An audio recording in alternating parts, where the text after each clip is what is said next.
अफसोसनाक खबर है, गिलगित में बसीन के मकाम पर जीप सड़क किनारे खड़ी 4 तालिबात पर चढ़ दौड़ी। हादसे में 3 बहनें जाँ बहक जबकि 1 जख्मी हो गए। इलाका मकीनों के मुताबिक हादसा बसीन के मकाम पर पेश आया, जहां तमाम लड़कियां स्कूल जाने के लिए बस के इंतजार में खड़ी थीं। हादसे में 3 बहनें 10 साला आलिया, 12 साला माहीन और 15 साला ईमान मौके पर दम तोड़ गईं, जबकि 8 साला इरज फातिमा जख्मी हुई।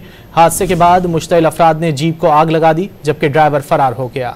गिलगित में बसीन के मकाम पर जीप सड़क किनारे खड़ी 4 तालिबात पर चढ़ दौड़ी। हादसे में 3 बहनें जाँ बहक जबकि 1 जख्मी हो गए। इलाका मकीनों के मुताबिक हादसा बसीन के मकाम पर पेश आया, जहां तमाम लड़कियां स्कूल जाने के लिए बस के इंतजार में खड़ी थीं। हादसे में 3 बहनें 10 साला आलिया, 12 साला माहीन और 15 साला ईमान मौके पर दम तोड़ गईं, जबकि 8 साला इरज फातिमा जख्मी हुई। हादसे के बाद मुश्तइल अफराद ने जीप को आग लगा दी, जबकि ड्राइवर फरार हो गया। खबर है, गिलगित में बसीन के मकाम पर जीप सड़क किनारे खड़ी 4 तालिबात पर चढ़ दौड़ी। हादसे में 3 बहनें जाँ बहक जबकि 1 जख्मी हो गए।